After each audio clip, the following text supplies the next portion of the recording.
দেবীর পাঁচালী ব্রতকথা। দোল পূর্ণিমার নিশি নির্মল আকাশ, মন্দ মন্দ বহিতেছে মলয় বাতাস।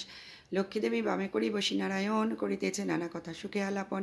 সেই কালে বিনা হতে নারদ মুনিবর লক্ষ্মীনারায়ণ নমে কহিল বিস্তর। ঋষি বলে মাগো তব কেমন বিচার, সর্বদা চঞ্চলা হয়ে ফিরো দ্বারে দ্বার। মর্তবাসী সদা তাই ভুগিছে দুর্গতি, ক্ষণিকের তরে তব নাহি কোথা স্থিতি। প্রতিদিন অন্নাভাবে সবে দুঃখ পায়, প্রতিগৃহে অনুসন জীর্ণ শীর্ণকায়।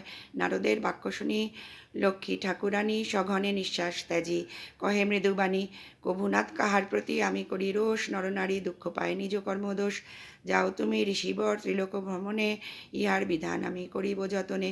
অতঃপর চিন্তি লক্ষ্মীনারায়ণ কয়, কিরূপে হরিব দুঃখ কহ দয়াময়। হরি কহে শুনসতী বচন আমার, মর্তধামে লক্ষ্মীব্রত করহ প্রচার। বৃহস্পতি বারে মিলি যত যোগণ, সন্ধ্যাকালে পুঁজি কথা শুনি ভক্তি মনে। বাড়িবে ঐশ্বর্য তাহে তোমার কৃপায়, দুঃখ কষ্ট দূরে যাবে তোমার দয়ায়। শ্রীহরির বাক্য শুনি আনন্দিত মনে, মর্তে চলিলেন লক্ষ্মী ব্রত প্রচারণে। অবন্তী নগরে লক্ষ্মী হলো উপনীত, দেখিয়া শুনিয়া হলো বড়ই স্তম্ভিত।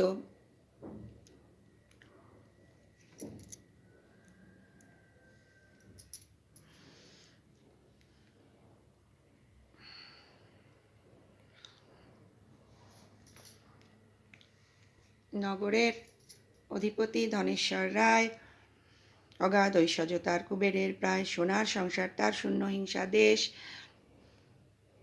প্রজাগণে পালিত সে পুত্র নির্বিশেষ। এক অন্যে 7 পুত্র রাখি ধনেশ্বর, যথাকালে সসম্মানে গেল লোকান্তর।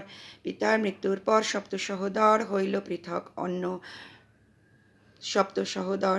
ক্রমে ক্রমে লক্ষ্মীদেবী ছাড়িল সবারে, সোনার সংসার সব গেল ছারখারে। বৃদ্ধা ধনেশ্বর পত্নী না পারি তিষ্ঠিতে, কখন কাননে যায় জীবন ত্যাজিতে। হেনকালে ছদ্মবেশে দেবী নারায়ণী, বনমাঝে উপনীত হলেন আপনি। পুরোটা পড়ছি।